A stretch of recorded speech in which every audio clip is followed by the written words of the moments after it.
also owned his own franchise with his wife, Fran.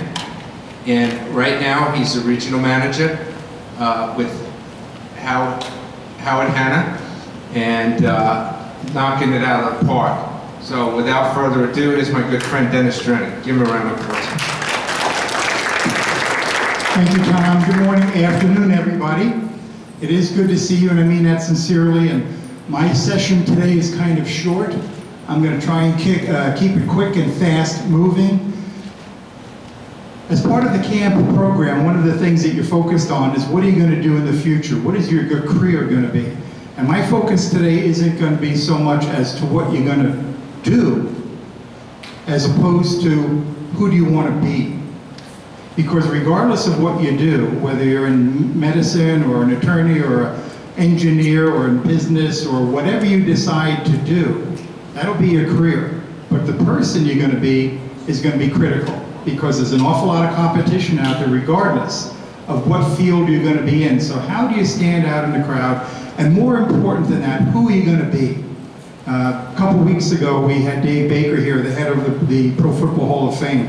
And I thought his speech was awesome. I don't know what you got out of it. I got an awful lot out of it. Because he was talking about all of us being in the personal Hall of Fame. It's only about 1% of the NFL players that get into the Hall of Fame.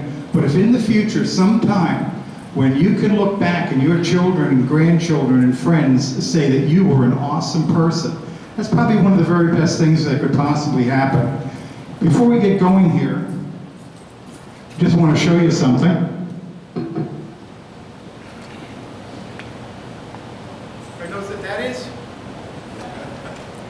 Lemon. Here's what I want you to do. Anybody know what a lemon smells like? There's the lemon. Good answer. It's got a, break this thing open. Clean it up.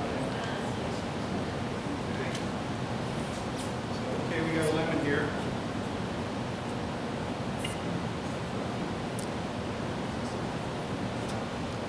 Anybody eat lemons?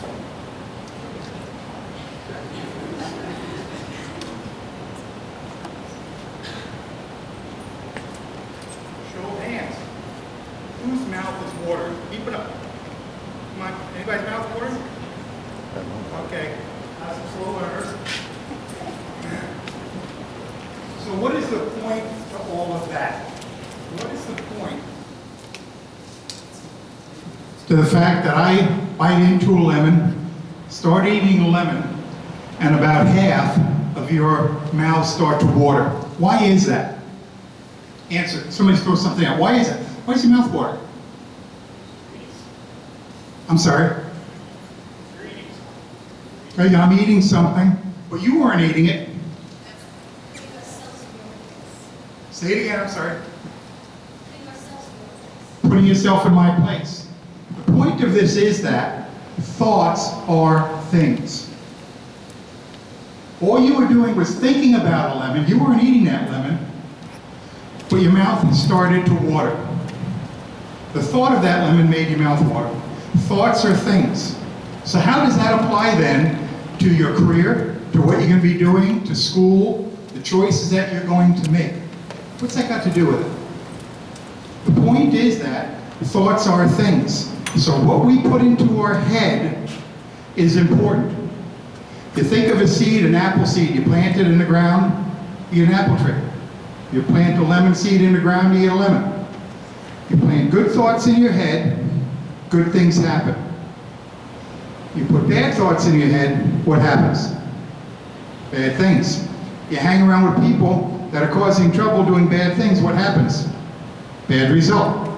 Okay, so thoughts are things. My next question, you should have a handout there, the road less traveled. So if you could open that up. Anybody not have one? Some people on the op committee? Anybody not have one? Any of the students? Okay, Ken needs one, and maybe Richard over here. Okay, so we know that thoughts are things, and I'm going to come back to that a little bit later because it's important. Thoughts are things. Let me ask you another question, though.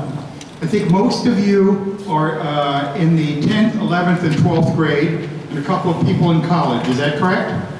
Let me ask you a question. For those of you that are in the 10th, 11th, and 12th grade, show of hands again, and I need your participation, please. How many of you think in the 10th, 11th, and 12th grade that you know more, have more awareness, maybe smarter, a little bit better in some of the bookwork and other things, know more now than you did when you're in junior high? Show of hands. Okay, almost unanimous. Some of you not think you might be about the same as junior high? Same as junior high? Okay, for those of you that are in college right now, first year, maybe, how many of you think that you've learned things so far this year in college that you had no idea about when you were in high school? Just about everybody, okay? So you have picked up some more experiences, you've learned a little bit more during this year. And of course, those that are in the 10th, 11th, and 12th grade feel like they picked up a little bit more than when they were in junior high. Now, would you guess that when you get out of college and you're working for a year or two, that you might know more then than you do now? Show of hands, you think so? Okay? And if you keep moving that on to those people that are in their 30s that have had some other life experiences, maybe children or whatever, guess what? They know more than they did when they were in their 20s. And when in their 40s, they know more in their 30s. And when they're 50s, they know more in their 40s. So the thing is that we never stop learning. And the things that we are learning right now are the building blocks on what you're going to do next.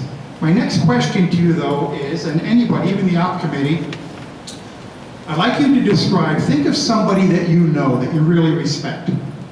Respect this person. You say, this person's really got it together, they're cool. What are some of the characteristics, attributes, or common denominators of those people, of successful people, successful companies? How would you describe them? What would be a common denominator? Throw them out. Yes? Ingenuity. Ingenuity, okay. Now here's the thing, from an ingenuity standpoint, I can spell things lots of different ways. I'm very creative. If you only can think of one way to spell something, you lack creativity. I got lots of creativity. So ingenuity, okay. Ingenuity, okay.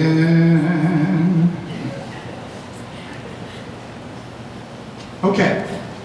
What else? What are some common, come on, throw them out.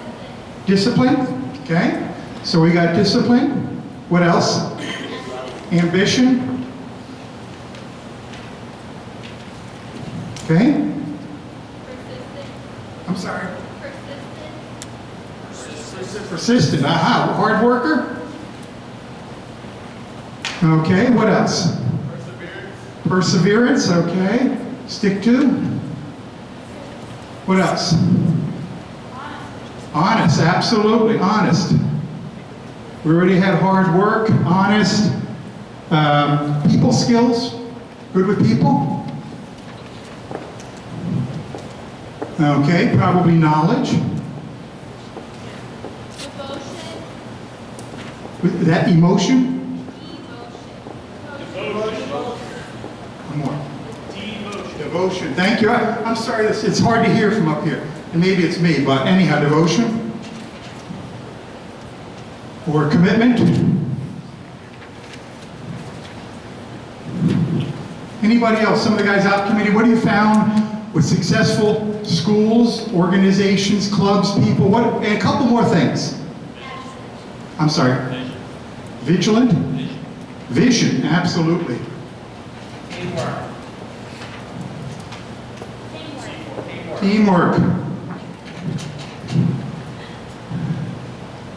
Teamwork. Okay, we've got quite a few up there, and we could keep going. We could probably add another 15, 20, 30 if we kept going. But here's the point. I want you to look at each of these things, and you're smart. You wouldn't be in this group if you weren't. So you have intelligence, you've done some of these things. But I want to put an A next to anything that has to do with attitude, and a K next to anything that has to do with knowledge. So, ingenuity. Is that an attitude or is that knowledge? Both, okay? So you have to have an attitude because you're looking for creative ways to do something. So we're going to go ahead and put an A there and a K. Discipline. That's an attitude. Hard work, being disciplined, committed, all of those. Ambition, that's an attitude. A hard worker, that's an attitude. How about knowledge? Knowledge is knowledge, so that's a K, right? But what's the desire to get the knowledge? It's an attitude, right? So once again, we can put an A and a K next to that. Devotion, that's an attitude. Commitment, an attitude. Having vision. Vision is looking out ahead to where we want to be, what we're going to do, how we're going to get there, all of those things. Now, you can have knowledge behind you that'll help you do those things, but having that vision out there, who you want to be as people, as a company, as an organization, that's an attitude. Teamwork, certainly an attitude. Sticking to it, being tenacious, here's an attitude. Being honest, there's an attitude. People skills, there's an attitude. So if we look at those things, those common denominators, characteristics, or attributes of successful people, everybody here want to be successful in the future? Right? And hopefully work for a successful organization? What's most important? Attitude, okay? When you decide what college you're going to go to and you decide whatever that majors and you get into that, you're going to have to study, right? Is that an attitude? It is. It's not knowledge. You don't need knowledge to study. If you study enough, you'll get knowledge. But this desire to do well, all of these things up there really have to do with attitude, okay? So it's not what's happening out there, it's what's happening up here. It's not what's going on out there. It's not the economy. It's not what the city of Canton doing, and not something, any of these other things. It's what you are thinking. Thoughts are things. Back to that lemon or mouth watering. The thoughts that you're putting into your head. Now, I'm going to ask you a series of questions, and if you would respond, I sure would appreciate it. And let me start with a couple of them. So here's a question, and the answer to all of these, if you would just throw it back at me, is I am. That's number 3, the I am principle. So who is responsible for you? Who's responsible for you being on time? I am. Who's responsible for you studying and getting good grades? I am. Who is responsible for you being kind and respectful? Who's responsible for your attitude? Who's responsible for your future success? Who's responsible for the career you will have? Who's responsible for the quality of the life that you will have? I am. It's always that. It's not the stuff out there. It's not other people out there. It's you. And who determines that? You do. What does that have to do? Attitude or knowledge? Okay, if you think you can, you can. If you think you can't, you can't. So it's really the attitude like that. And I know from a personal standpoint, you live long enough and you've been in business, you have your ups and your downs and your good days and weeks and months and bad ones. But every single time I personally got into a slump, when things were not going the way I wanted them to go, I wasn't having the kind of success or satisfaction or whatever, without fail, what I wound up doing, without fail, was looking in the mirror. And I was looking at the problem every single time. Every time.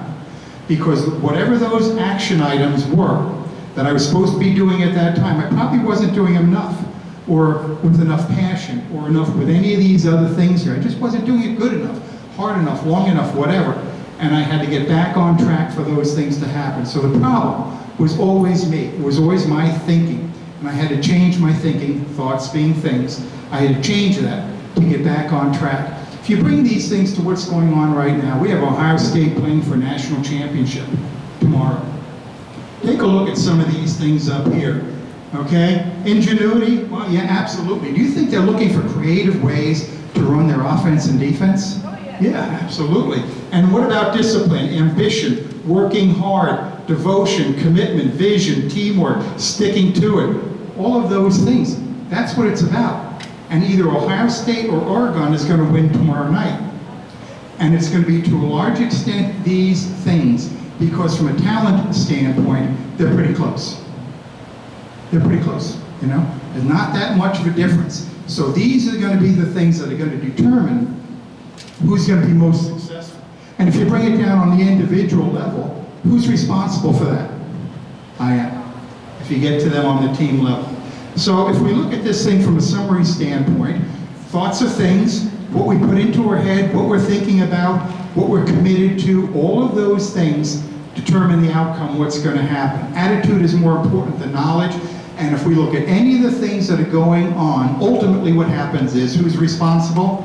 I am. So if something's not going well in your life right now, and you need to make some changes to get this thing back on track, to move in the direction you want to go, who's responsible for that? And what's it, attitude or knowledge? Okay, so you're the one that's going to make the decision on that. This whole thing about the road less traveled is Robert Frost. It's a book, and he talks about the road less traveled. That if you think of the general population, people here in Canton, people in Akron, people anywhere in the world, they're kind of all going down a certain track and walking together. But he decided to take a trail less traveled. And he did those things, and what that really got down to was discipline, self-discipline. Because that's ultimately what it takes. Most people are not willing to discipline themselves, to do the things that they need to do to get where they want to go. It's too hard. I don't want to work that hard. It's a hassle. I want to sleep in. I don't want to have to do those things. Okay? The people that do those things, they're taking that road less traveled. Okay? They are doing those things. So if you take a look at this handout that I've given you, where it says up top, road less traveled, and you take a look at that, it has short-term pain equals long-term gain, short-term gain equals long-term pain. This has everything to do with how you're going to live your life. Let me say this again. It has everything to do with how you're going to live your life. You can see bad, wrong, dark, good, right. If you look down at the bottom there, and you're going down that road, and let's just say that's that line that's heading up towards the top of the page, you get to what it shows there is decision time. Anybody had to make a decision here yet today, or maybe in the last week or the last month, kind of a difficult decision? Okay, something maybe a little bit tough. I know you all have, because you made a decision to come here today. You've made a decision to do any number of things already today. So we are coming up against decisions all the time. And here's what I would suggest. This has been, I can't even tell you how helpful this has been to me personally, because it is the road less traveled. Let's say I come to decision time. I get up there where it splits off to the left, which is bad, wrong, dark, or splits off to the right, good, right, light. When I get there, okay, and you're going to be there, maybe you've already been there today, maybe later today, maybe tomorrow, this week, whatever. You're going to be there. It's decision time. What am I going to do? If you make the right decision, if you do the right thing, there is almost always short-term pain. So let me give an example. Every year between Thanksgiving and Christmas, I put on 10 pounds. I always say I'm not going to do it, but I always do. I've put on 10 pounds. Now, if I want to lose those 10 pounds, what do I have to do? Give up cookie, give up candy, give up cake, stop eating after 7 o'clock at night. I have to do all those things. I have to sacrifice. I have to deny myself those things in order to get where I want to go. That's just one little silly example, but it's true in everything you're going to do. Maybe it's 10 pounds. Maybe it's getting good grades. If you want to get good grades, you have to study. You can't not study and get good grades, or at least most people can't do that. So there's a short-term pain. I want to lose weight, I got a short-term pain. I want to study and get good grades, there's a short-term pain. There might be times it would be easy to tell a white lie or a lie just to get out of a hot spot, but the short-term pain would, no, be honest, do the right thing, have integrity. Okay, but there might be a price to pay for having done that.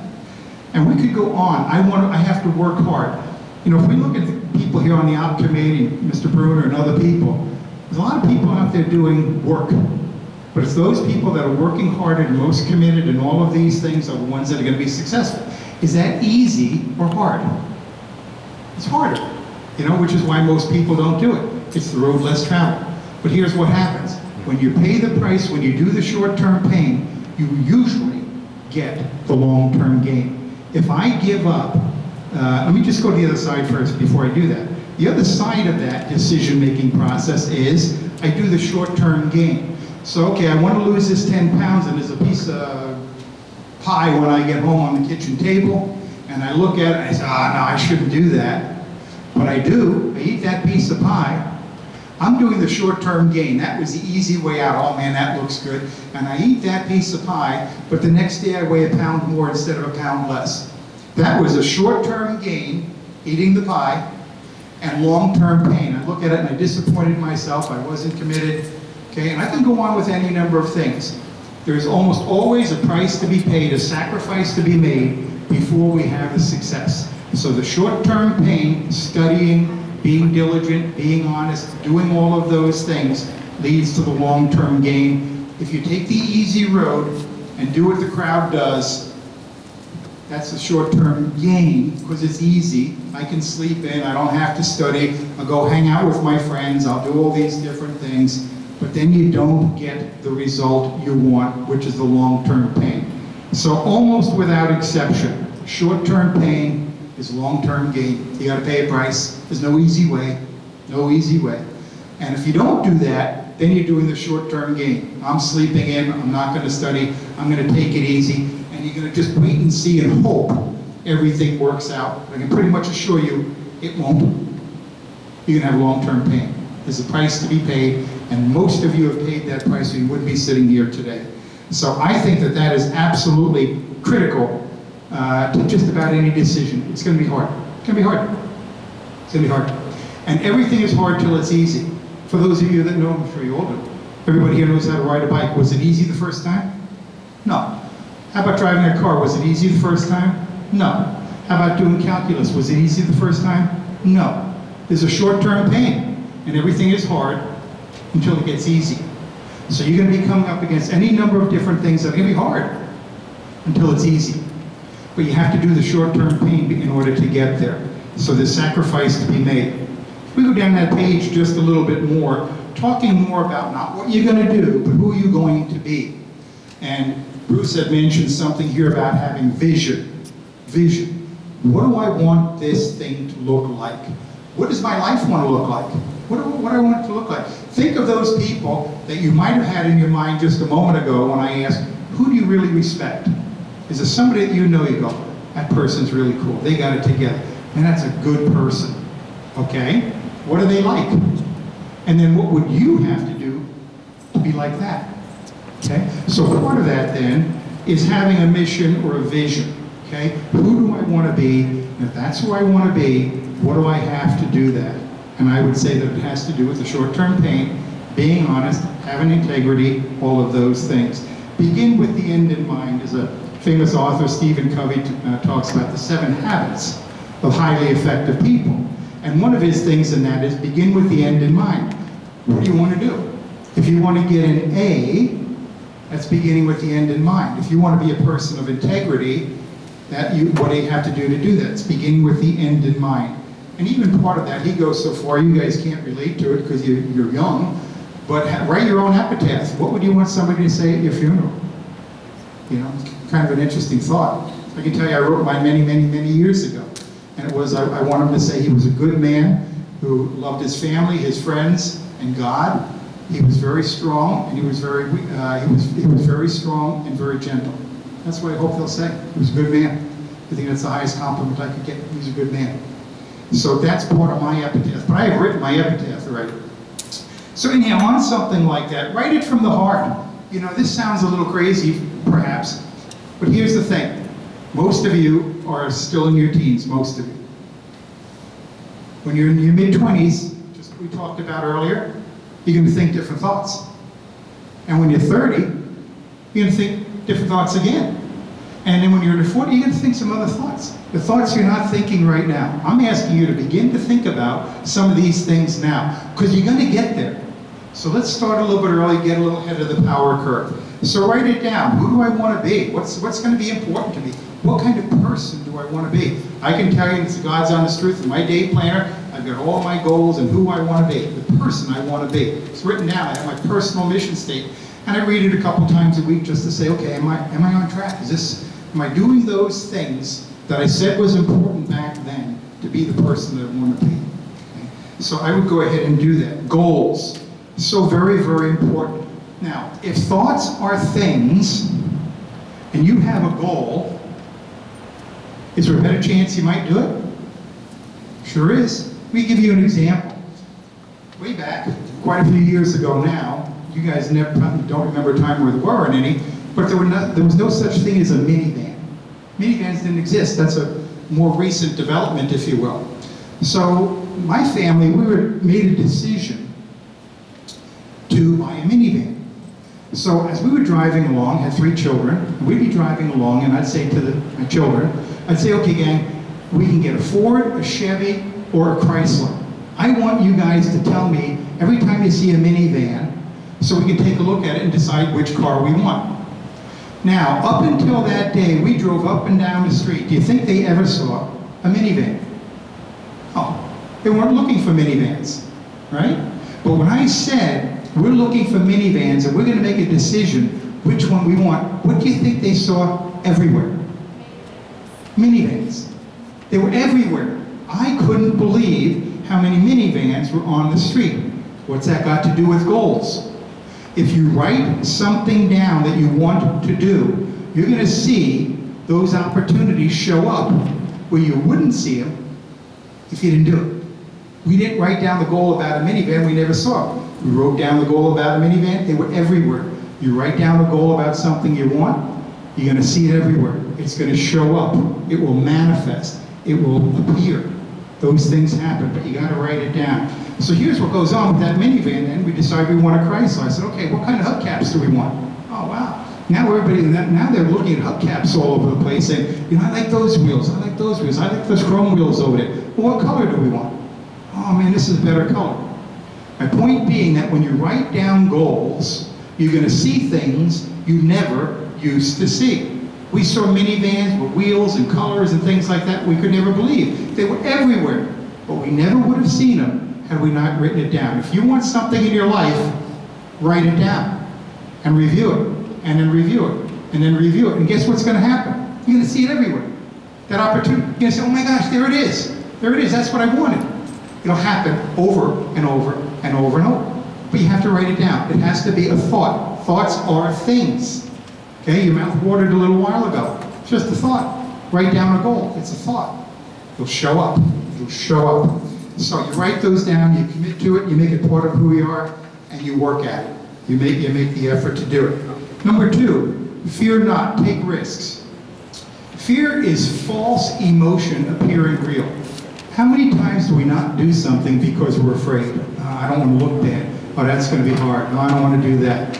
Okay? Don't let fear get in the way. One of the things that, one of my favorite sayings is, if you have to swallow a bullfrog, don't look at it too long. Okay? You got something ugly, get it over with. You got something hard to do it in the beginning of the day. Something you're really not excited about, do it first thing in the day, because otherwise it's going to bug you the rest of the day. So swallow that frog. Do those ugly things, the hard things, the things that you need to do, the distasteful things, but that have to be done. Do them early in the day, get them out of the way. The rest of your day is going to be a whole lot better. The second part of that, prepare, anticipate. You know, one of the things in World War II that made the United States so successful was they would just go do it. So as an example, in fighting in the Pacific, the Japanese, they had to go to the superior to make something happen. If a lieutenant or a colonel or somebody got shot and killed, they'd just all say, okay, now what are we going to do? I mean, they would, of course, fight. They were tenacious, but they wouldn't be able to make a decision because they had to wait for the boss. The Americans were just the opposite. Something would happen, somebody picked it up, next in line, next, and they would just go do it. So there's the expression, ready, aim, fire. You've heard that one, ready, aim, fire. I would say that there's great wisdom in ready, fire, aim. Just go do it. Go do it. You'll figure out how to do it once you start. Do you want to do some planning? Yes. You want to be prepared? Yes. But the hard part many times is just getting started. So get going, and the doing will teach you how. Just get going again. Don't wait. Don't hesitate. Just go do it. And then the other thing that one of my favorites is, hey, if they can do it, I can do it. Before I got into real estate, I was working for a company, and there was a health club involved there, and a bunch of guys that were making a whole lot of money compared to what I was making. And I would just look around and think to myself, wow, that guy's making twice as much money as me. Why? Well, first of all, he was in a different career. But I kept looking at these people and I said, well, gee whiz, if they can do it, I can do it. You can look around this room right now and see people getting good grades, and you can say, well, shoot, if they can do it, I can do it. Is that true? You know? So you look around at some of these other people that are being successful, and you'll realize they're just like you, but they might be a little bit more dedicated in some of these things. They might be paying the price up front, doing the short-term pain, and getting the long-term gain. But if they can do it, you can do it. Maybe a little bit harder for you, but you can do it. So, just that. If they can do it, you can do it. The back of the next page, humility. Get good mentors. Hang with good people. If you're hanging with bad people, you're going to have trouble. If you hang with good people, good things are going to happen. The other part of that, seek first to understand. You know, I hear all the time in business, somebody will come to me, a client or somebody, and they'll say, hey, do you know what so-and-so did? You know what that Drenner guy just did? And I go talk to the Drenner guy, and I get the rest of the story, and it all makes sense. So my point to that is that every story sounds true until you hear the other side. So make sure you're talking to people, getting a full picture of what is going on. Number 4, taking the road less traveled. We already talked about that a little bit, but be honest, be trustworthy, and that is really the key.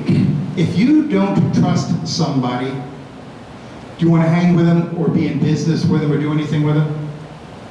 No, right? You don't want to hang with them. You can't trust them. Can you have a relationship, friendship, marriage, or anything with somebody you don't trust? No. You can't have a relationship with somebody you don't trust. So what about us? We want to be trustworthy. Is that an attitude or knowledge? It's an attitude. I'm going to be honest. I'm going to be trustworthy. I'm going to be worthy of trust.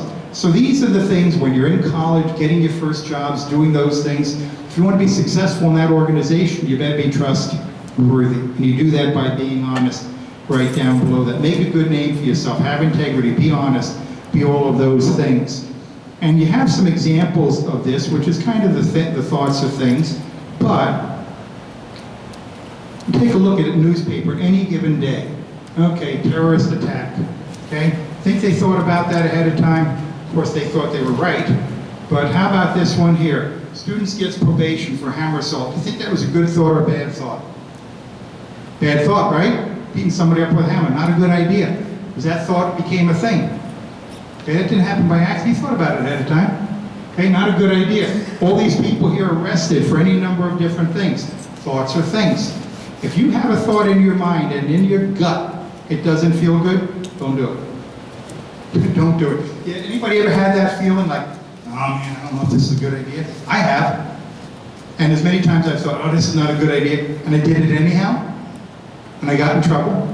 You guys ever have that happen? Of course we have. We're human. Every one of you have had that happen. I know you have, because that's what happens. We're human beings, okay? My point is that in the future, when that happens, try not to do it. You know, think about it. Thoughts of things. Think it past. What's going to happen? Bring it down the road a little bit more. Okay, I am out of time. Somebody tell me one idea of what I just talked about. Now you're going to go into business, you're going to go to colleges, and all of these things relate. You're probably sitting here saying, okay, it's a half hour down, we've got an hour and a half to go. But I'm telling you, if you think about some of these things, it will help you. It will help you, it will help you. Give me one idea or one thought of what I just talked about that you think might be beneficial just for you. One thing. Somebody. Yes.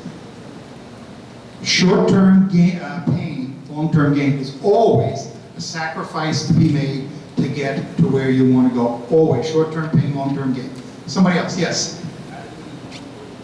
Attitude is more important than knowledge. Absolutely, because you need the attitude to get the knowledge. If you're going to be successful, you're going to need both. You're going to have to get the knowledge to be successful. But all of these things, you look at the common denominators, attributes, characteristics, 8 out of 10 have to do with attitude. So thank you. We live between our ears, not out there. Yes.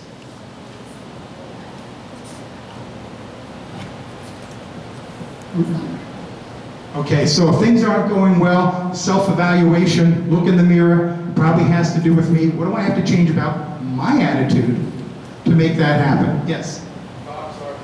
Thoughts are things. We just kind of proved it. You prove it over and over again. Thoughts are things. Anybody else? Yes? Humility. Humility, absolutely. If you get somebody arrogant, cocky, and strutting around, you like them? Well, guess what? Other people don't either. Be humble. Realize it takes a lot of people, and you got a lot of people helping you here, including Mr. Venturella is another helping you do these things. So I thank you very much. I appreciate your attention. Thank you.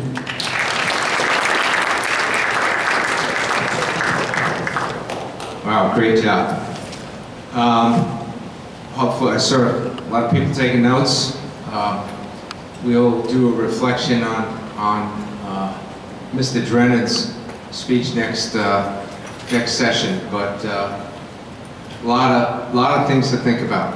A lot of truth in what Mr. Drenner said, and he's giving you a peek at life as it is out there. We've heard that many times.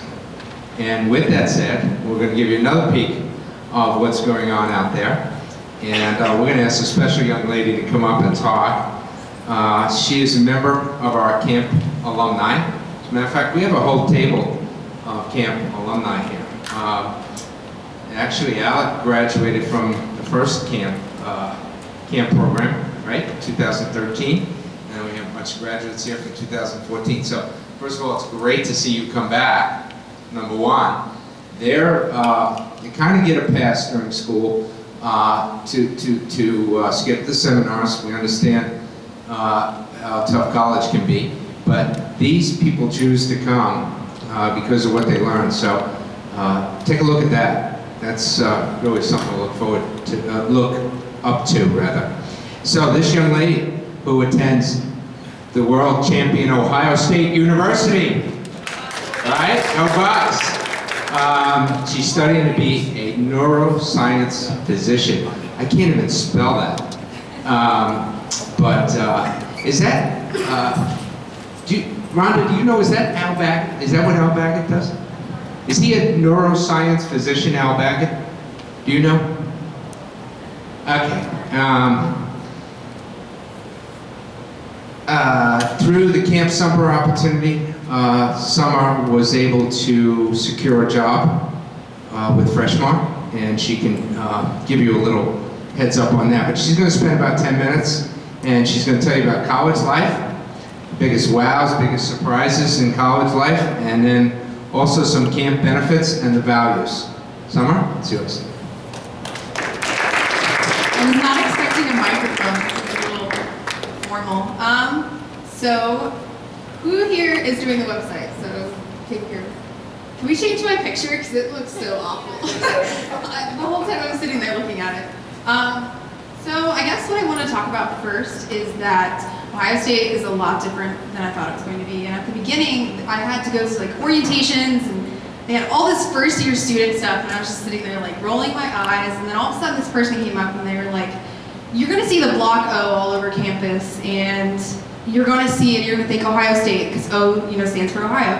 But actually, it stands for opportunity. And that really hit home with me, because being there, there's thousands of students there, and some people say you're just a number, and I guess that could be true, but if you make yourself not a number, you're not going to be one. So with camp, I guess I grew as a person, grew as a professional, and I learned how to delegate myself with people who were important, like all of these people here today. And I think that really helped me. I ended up getting a job inside of a research lab, and they pay me $12 an hour, and I also get 3 credit hours for that first semester, and I was actually able to get that position because of references that I obtained through Freshmark. So that was really nice, and then I also, on top of my full ride scholarship, I got granted $6,000 per year on top of that to conduct research, and that was because of references again that I obtained through camp.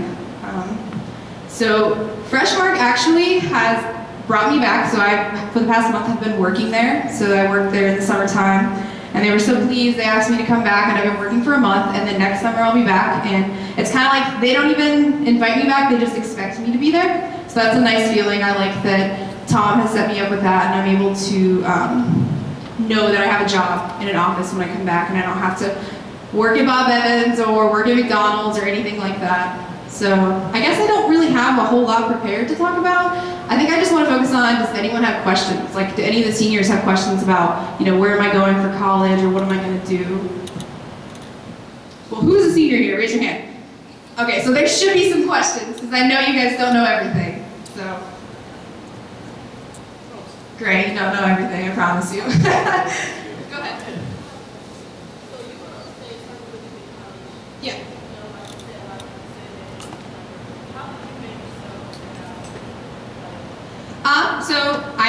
My major is neuroscience. I'm actually going into neuropathology.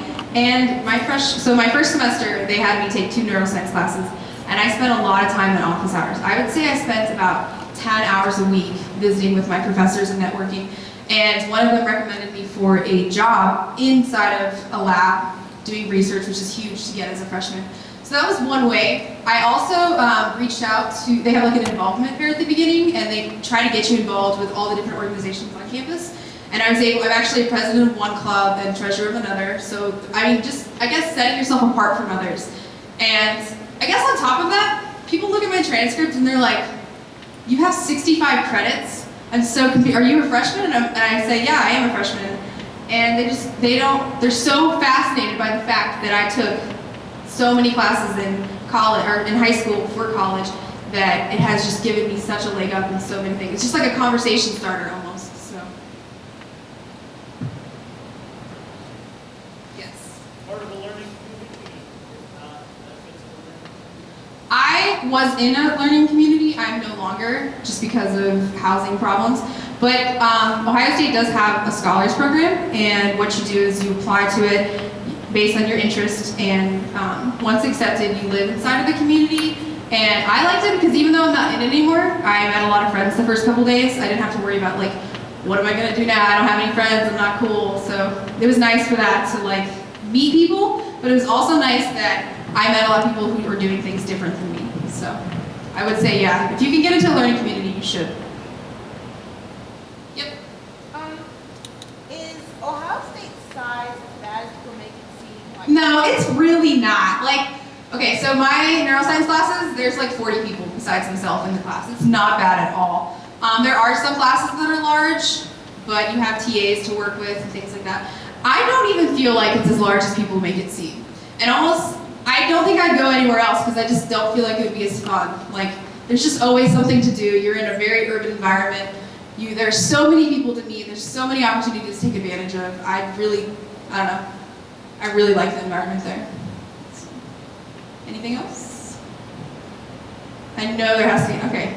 Work study program. I am actually getting paid from the work study program that I'm in. That's part of the funding for my job in the lab. During my first semester, I worked at the Honors and Scholars Center, and they paid me $10 an hour, and that was just an extra plus. And honestly, they let you just do your homework.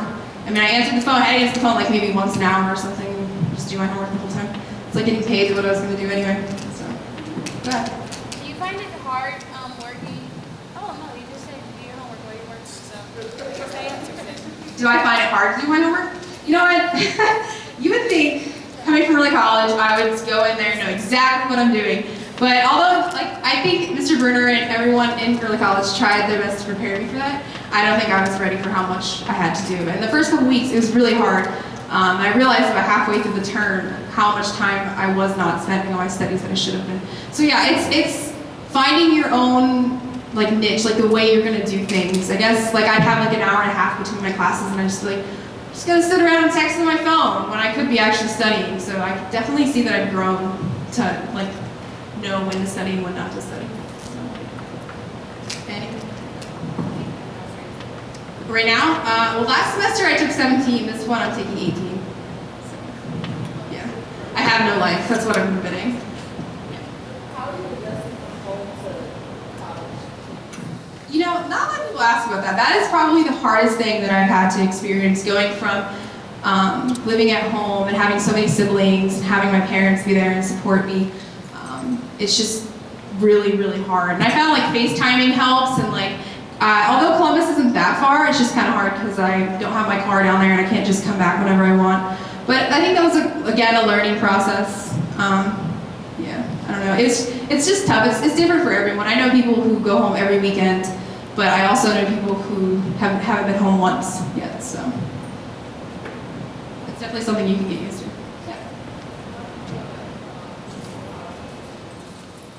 You know, when I was applying to schools, I stepped on, I always heard people, I stepped onto this campus and I knew I wanted to be here. And I just never understood what they were saying because I'd been to Ohio State numerous times during the summertime and for different programs, and I just didn't feel at home.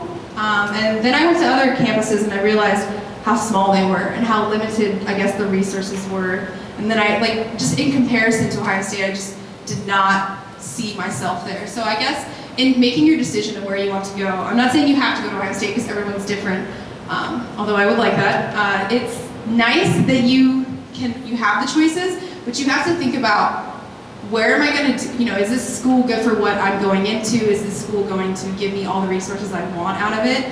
Is it going to be somewhere I can meet people that I like? Things like that. So I think Ohio State won me over with the neuroscience program because they just built a whole new hospital for it, and they, opening up volunteering opportunities and things like that. So, any more questions? No? All right. Thank you, Tom.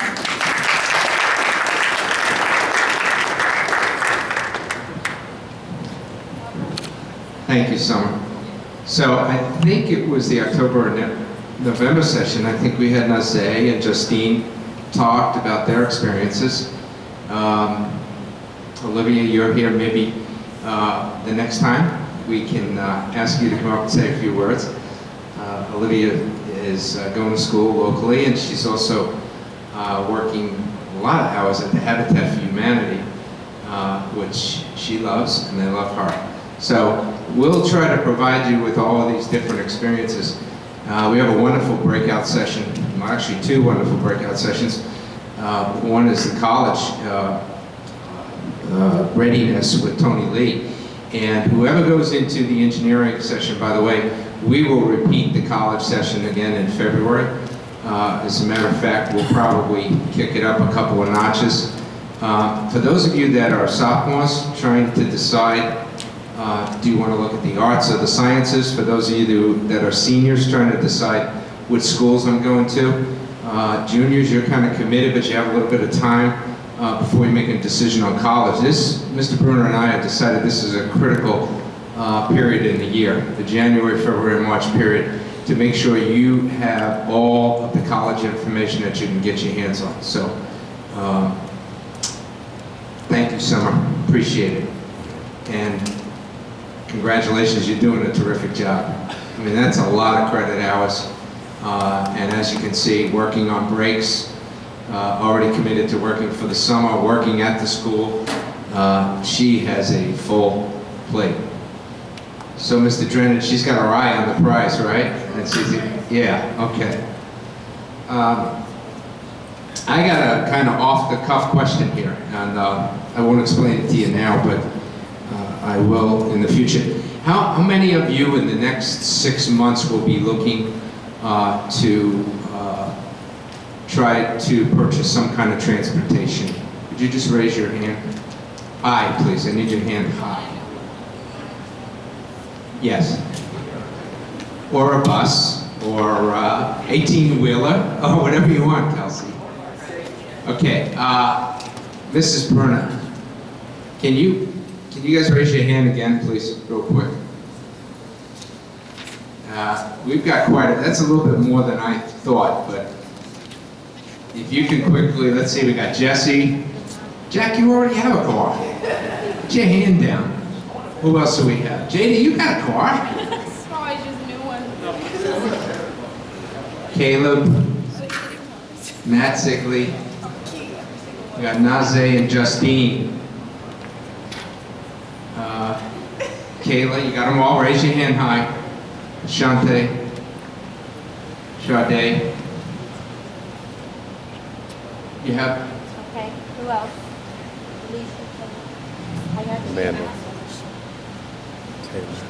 Okay. I thought there was I'm somebody. not going to explain that question. I told you it was off the cuff. We'll get back to you. I think I should. I'm not going to do the reflection on the holiday program. We'll do that next time because we're kind of over here and we've got really one more important thing to do. So I'll get back to you. We're going to ask you about David Baker and the holiday celebration, what you liked and didn't like about it. And me not being able to hold it together is not one of the things you didn't like. You can't say that. I want to talk to you 2 seconds about communications.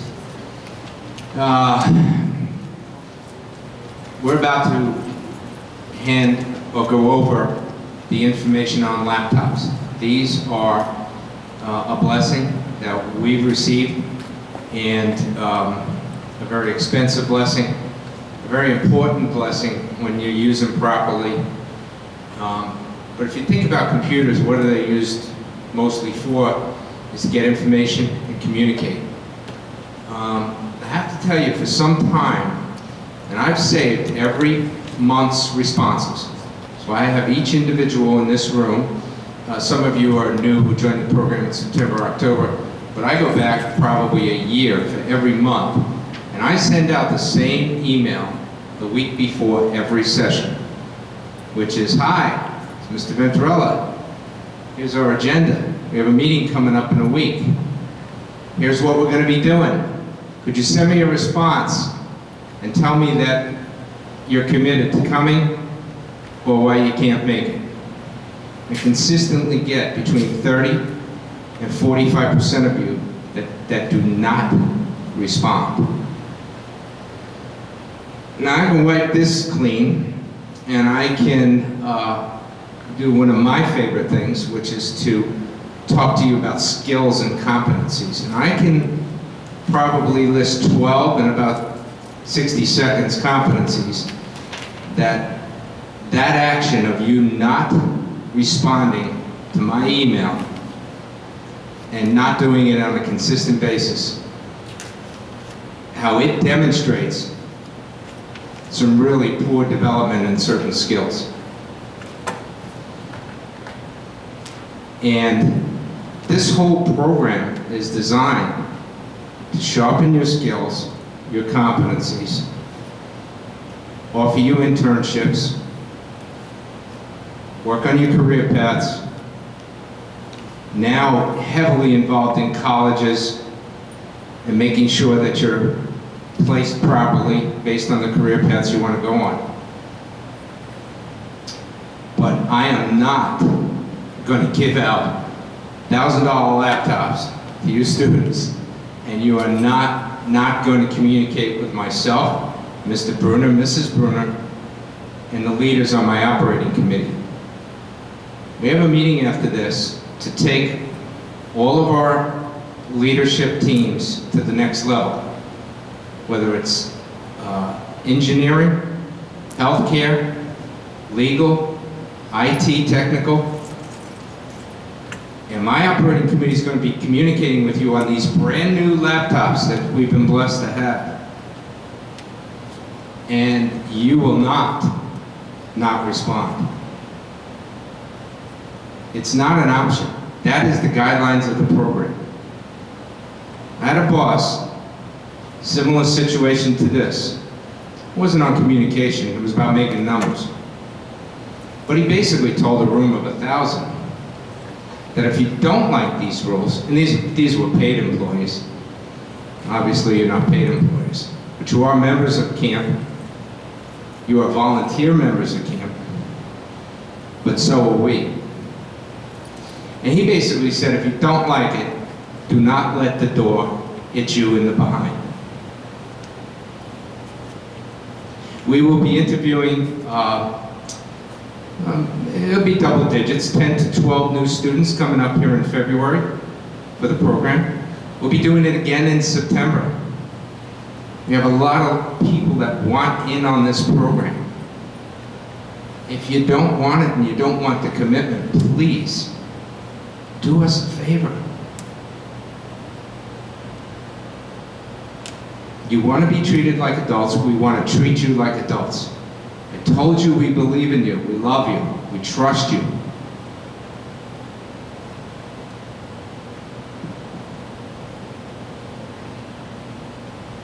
Communicate.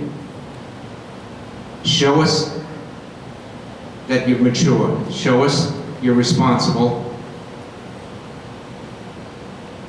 Show us you want it and you're committed to the program.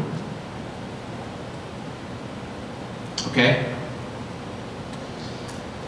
Mrs. Bruno, let's end with a happier note, which is the information on the laptops. Ken, you want to say a few words?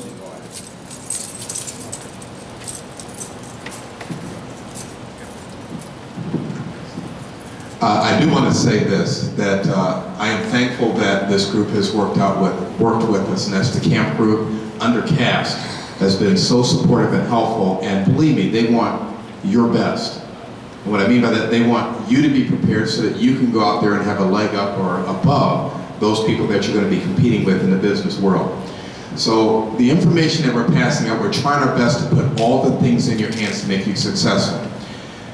If you go ahead and research some of the information about why do urban schools suffer or lag behind those suburban schools or those schools that do well, or even some of the private schools, one of the biggest things that I discovered that they talk about is the lack of technology and information and the communication skills that they suffer behind. They don't have these tools in their hands so that they have that leg up.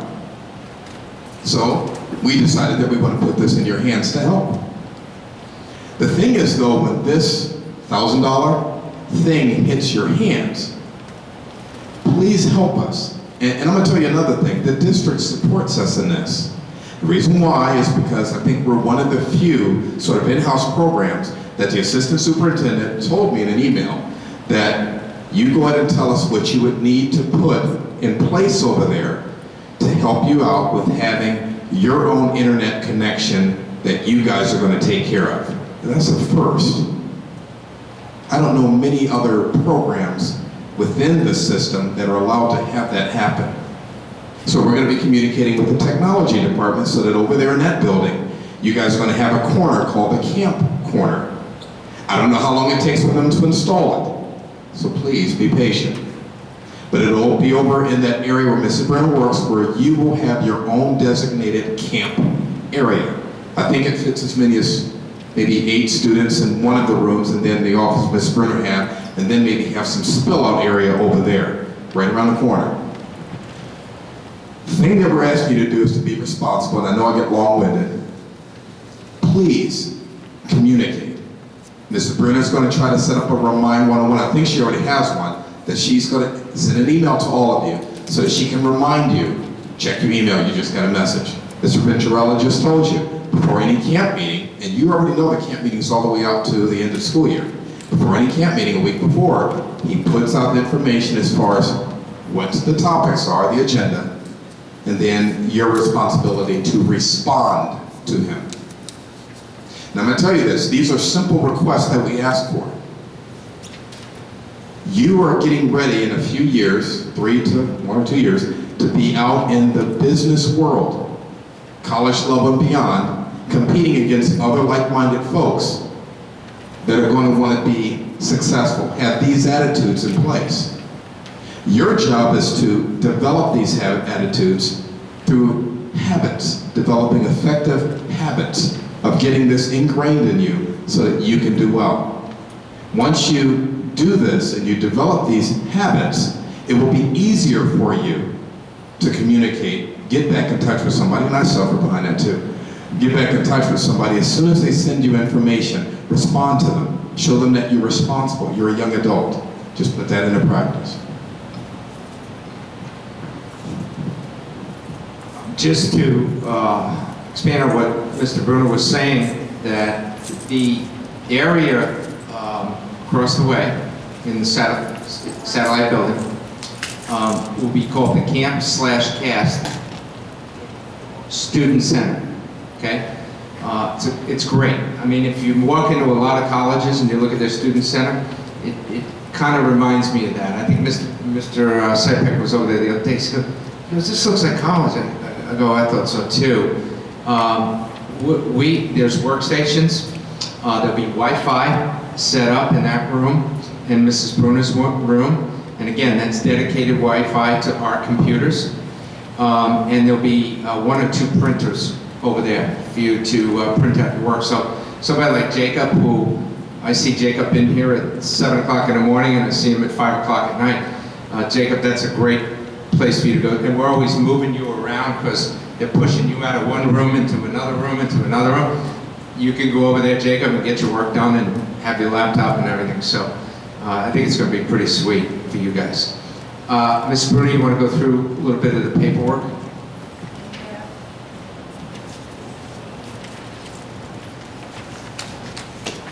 Okay, everyone, what I passed out to you, the first thing is a letter. It's the one that's not stapled. It's a letter to your parents. They are to come to next month's meeting on February 22nd to the seminar, and they should be here at 3 o'clock. You will get here at 2 o'clock at your usual time, so you don't have to change that. But we want all parents with you. If you don't have your parent with you, you will not receive a laptop, unfortunately. You have to be with your parent because we want everyone on the same page. When you get this, it's both of your responsibilities, not just you, it's your parent and yours.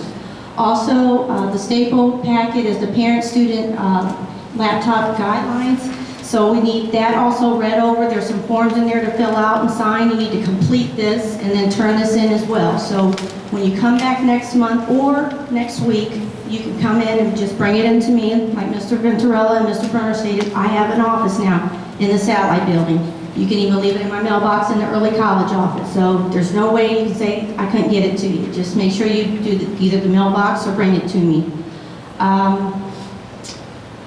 We just want to make sure all the bases are covered and everybody's on the same page because this is very important. This is the way that we're going to communicate. This is the way that we're going to stay in touch and informed. And we want everyone to stay in the program. But you have to do your part. We're going to do our part because we care about you and we want you in here. Now you have to do your part. And we're not chasing after you. Mr. Venturella and I have already talked about it, so as Mr. Bruner, your liaison shouldn't have to chase after you. We want you to all be responsible because you're young men and young women, so we want you all to do your part, okay? And thank you. I'm glad Ms. Bruni spent a lot of time on this, and she's going to continue to spend a lot of time on it because it's very, very important. The web team has been meeting. They've been revising the website. I know we've tried this 2 or 3 times.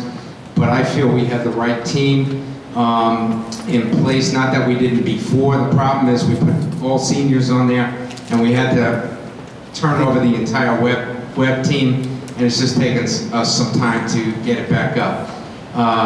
But when we hand you those laptops, the goal is to have that website up. All of our communications, any cancellations in meetings, any communication with the liaisons, everything, we're going to start going through the computers, the website, and we're really going to try to streamline.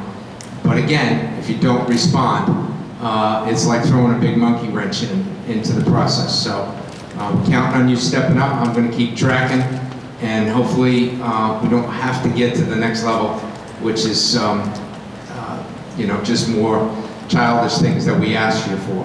Okay? Okay, 2 great sessions coming up on the breakouts. Engineering students, can you, either people that are committed to engineering or people that are kind of thinking about engineering as either a major or a minor, could you raise your hands? Great. You are going to go with Mr. LaRocca to room 114, Mrs. Bruner? Room 114. Take all your binders, all your everything with you, and follow Mr. LaRocca to 114. Yes, yes. Take a drink, a snack on your way. Everyone else, in about 5 minutes, we are going to start a session right here, a college readiness session with Mr. Tony Lee. So get yourself something to drink and take your seats again, and we'll see you in 5.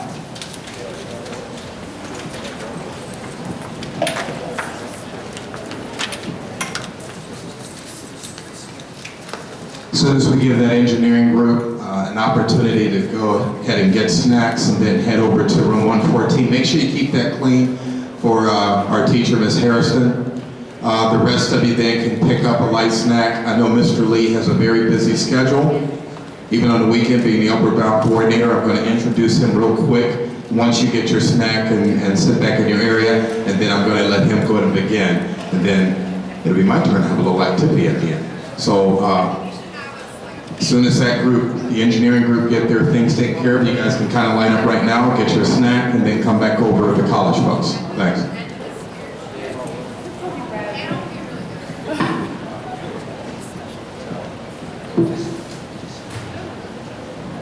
Fred, I didn't know. Go walk and talk in my chair.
hard to see it, but this is me calling your attention up, and I just want you to listen to some words from Urban Meyer as they set up this trailer for the Ohio State game. It's one man's will against another man's will. It's one man's toughness versus another man's toughness. You have to believe it. You have to look at each other's eyes and know it.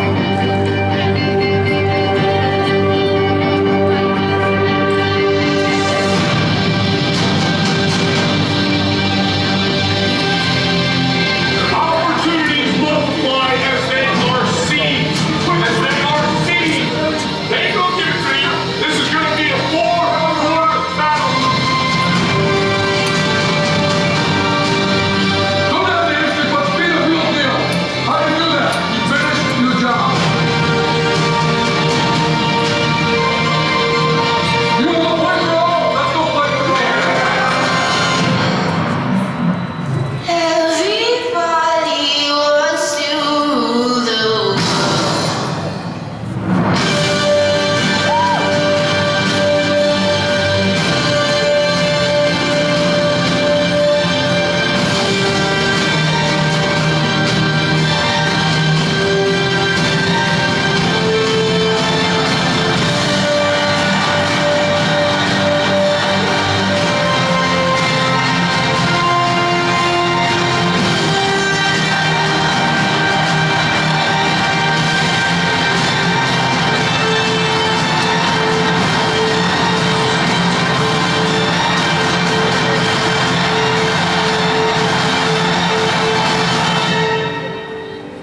The world.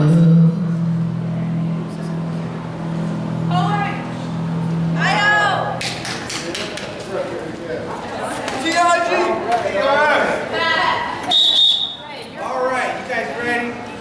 Look, this video right here, I'm glad Mr. Bruner brought that video up. I'm just going to speak to you guys briefly here. First off, my name is Tony Lee. I'm an academic advisor for Ohio State University. And I do an upward bound program here, and I got some of my students that were here earlier and some that are here. But at the end of the day, I've been doing this job for 7 years. I've helped dozens, if not hundreds of kids not only go to college, but also graduate from college. That's the key. You guys are getting early college degrees, associate's degrees, and some are also talking about the 60 credit hours that you guys are taking. That is huge. That is huge when you guys get to college. Now, today I'm going to talk to you guys about what is college readiness and what is career readiness. It's been a term that has been thrown into you guys' psyche, but have you actually had a chance to actually look at what those mean and whether or not they are the same? So, I can use this mic, but can you guys hear me without the mic? No? You can't hear me? Jada said no. Okay. Well, first off, I want to talk to you guys about what college readiness and what career readiness is and whether or not they are the same. Now, I do have a handout that I'm going to hand out to you guys. However, I have, yes, we go ahead and hand it out, but what I need more importantly is I need 3 volunteers. All right, and in those volunteers, I need you to be able to read just one paragraph, and in return for you reading one paragraph, I got a gift goodie baggie here. You can pick anything out of it. Okay. All right, so you three right here. You three right here. Okay. All right. Yeah, let me get your paper. Get a paper from Mr. Drenner. Yeah, I'm just going to have you read it because we're going to talk about what college readiness. But more importantly, the reason why I'm asking you 3 to come up here is because I want you guys to take ownership. I can sit up here and talk to you guys and rattle off what this stuff is, but if I have you guys participate, you take ownership of it, you understand it. So, Fred, my man, what I want you to do is I want you to read this Obama quote in this first paragraph. In this, what we're going to talk about today is what is college and career ready? And this is from an article from Achieve, which is a nice website we'll talk about later. It talks about different things. All right, Fred, go ahead. We're going to read the quote in that paragraph to everybody.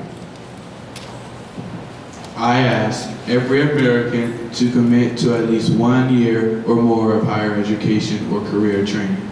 This can be a community college or a four-year school, vocational training or apprenticeship. But whatever the training may be, every American will need to get more than the high school diploma. President Obama addresses the joint session of Congress February 24th, 2009. It is commonly said that the goal of the high school reform is to ensure all students graduate college and career ready. But as often as the mantra is repeated, confusion remains over what this actually means. Simply put, college and career readiness refers to the content, knowledge, and the skills of high school graduates must possess in English and mathematics, including, but not limited to, reading, writing, communications, teamwork, critical thinking, and problem solving. To be successful in any of all future endeavors, of course, readiness for college and career depends on more than English, mathematics, and knowledge. To be successful after high school, all graduates must possess the knowledge, habits, and skills that can only come from rigorous, rich, and well-rounded high school curriculum.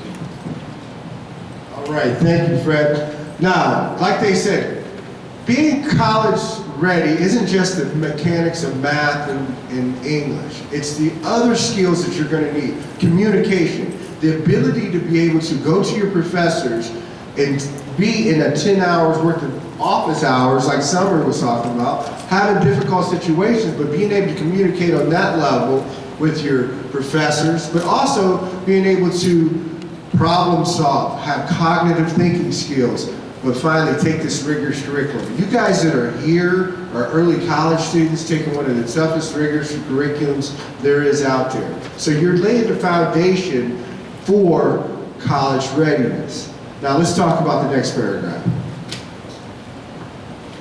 What is college ready? College today means much more than just pursuing a four-year degree at a university. Being college ready means being prepared for any post-secondary education or training experience, including study at 2 and 4-year institutions, leading to a post-secondary credential, i.e. a certificate, license, associate's, or bachelor's degree. Being ready for college means that a high school graduate has the English and mathematics knowledge and skills necessary to qualify for and succeed in entry-level, credit-bearing college courses without the need for remedial coursework. Now, that last sentence is so important. You guys are very fortunate, but to be able to take college classes without having to take remediation courses. This is some of the things I talk about when I talk to my students about when it particularly pertains to high-stakes tests, like the ACT and the SAT. Right now, they have tagged those tests with the scores that you get on how long it's actually going to take you to go to college. If you do not get an 18 on the English, a 21 on the math, and a 22 on the science, schools can require you to take remediation classes. That means that you have to take a class before you take college algebra, which would be one that you will get financial aid credit for, but you will not get any credit to graduate with. So that in turn will set you a whole semester back because you can't get into regular college algebra without taking this class. They are tagging this stuff in a way to see whether or not the students have the basic skills to pass a college-bearing class, but they're also making extra money off you too.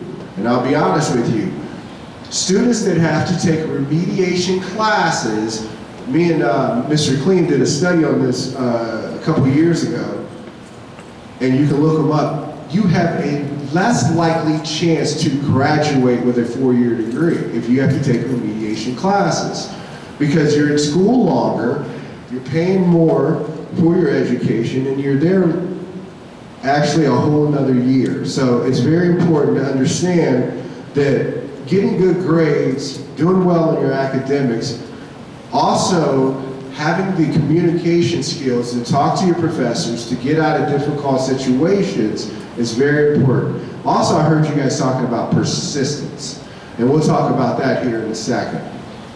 All right. What is career ready?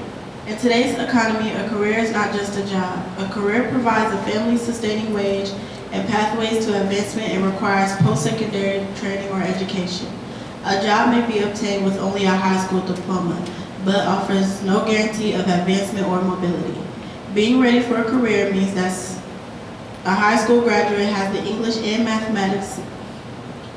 Being ready for a career means that a high school graduate has the English and mathematics knowledge and skills needs to qualify for and succeed in the post-secondary job training and/or education necessary for their chosen career, technical/vocational program, community college, apprenticeship, or significant on-the-job training.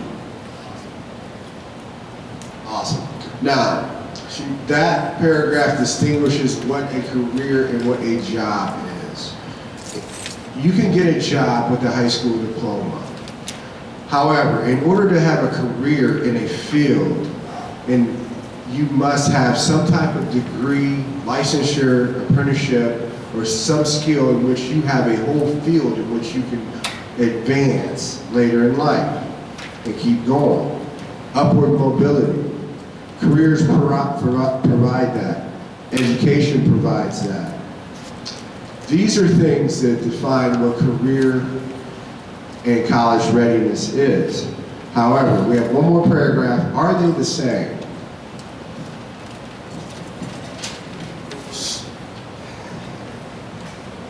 Is ready for college and ready for career the same thing?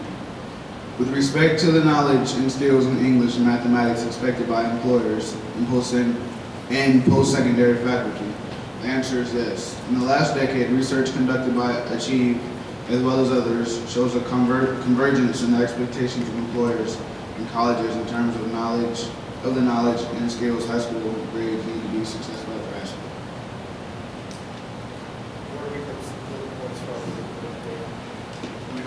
Yes. 35 years ago, only 12% of U.S. jobs required some post-secondary training or an associate's degree, and only 16% required a bachelor's degree or higher. Nearly 8 in 10 future job openings in the next decade in the U.S. will require post-secondary education or training. 80%. It has changed in the last 35 years. I'm 45 right now, so when I was 10 years old, there was these thoughts in my mind. If I don't go to college, I lived in Worcester, Ohio. I grew up in Worcester. I thought, I'll go work at Rubber Band. Those guys are making good money up there. You know, you see people in nice houses and they've been working at Rubber Band for 20 years. Never in my 1,000 years would I have thought that that place would ever leave Worcester. It was called Everything Rubber Band. So you thought, work going to college, get a high school diploma, you go straight in and get you a good job. Those jobs are no longer there. Rubber Band is no longer there. And you can see that manufacturing trend and where those jobs are becoming less and less. Now we're saying that 8 out of 10 jobs are going to require a college degree. So that is your generation now. This is your world. This is what you guys are up against in this world. You've got to have formal education in order to have advancement. Go ahead, what's the next bullet point? That one was finished. Oh, go ahead. 45% will be in middle skill occupations, while 33% will be high skilled occupations for which bachelor degrees or more is required. By contrast, only 22% of future job openings will be low skill and accessible to those with a high school diploma or less.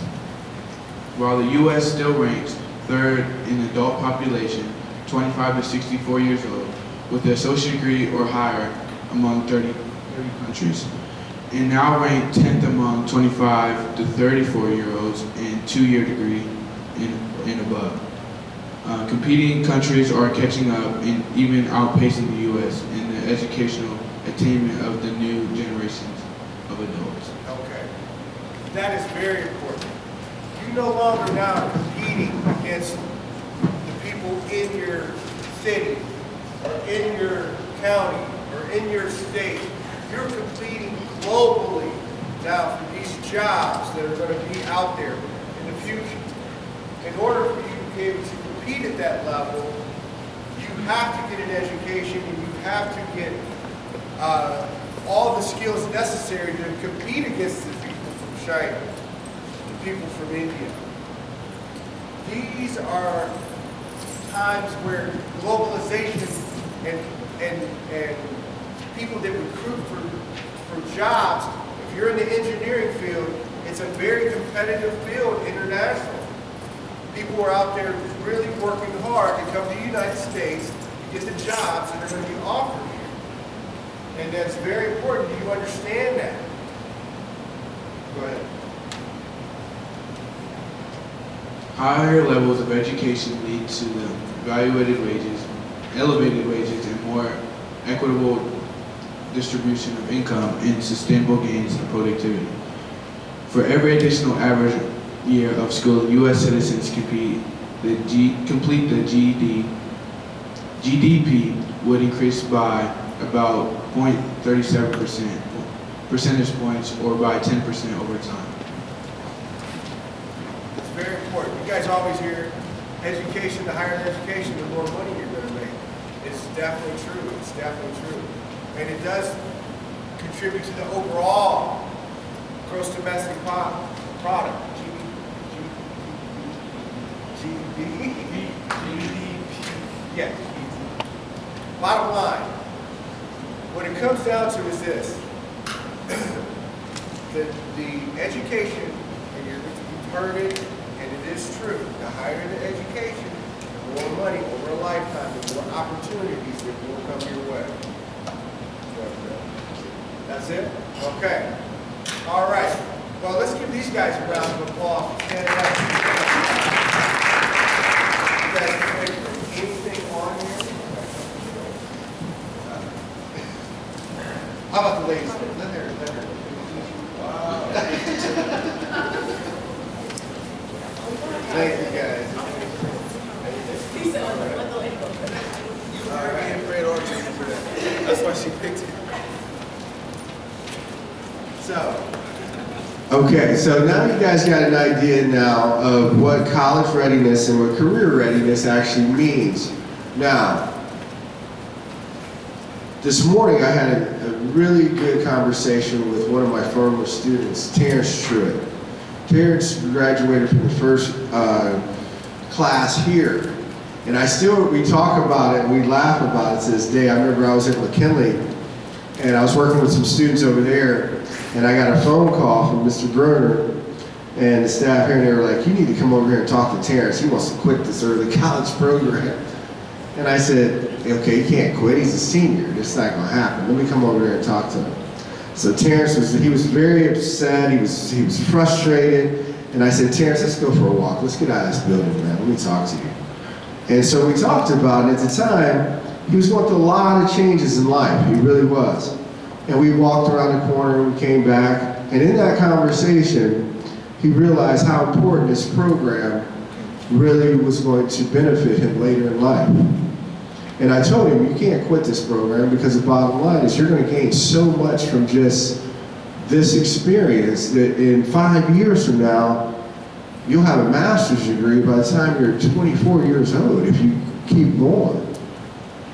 And so we talked about it, and this morning we talked about some of the things that, like Terrence right now, I mean, you're talking about someone who grew up on 4th Street here who didn't do that great on his ACT. He only got a 20 after 2 times of doing that. Graduated from this program, I think, with a 2.7. Was able to get into Cincinnati. However, Terrence graduated about a year ago, magna cum laude, 3.75 GPA. He got a full scholarship for graduate school, and he'll be graduating, and he's got 4 jobs lined up right now. We were just talking about this morning. You know, he was in the same boat you guys are in. He was struggling to get through his classes, but at the end of the day, what he had was perseverance, and you guys are going to definitely go through those things. But along the way,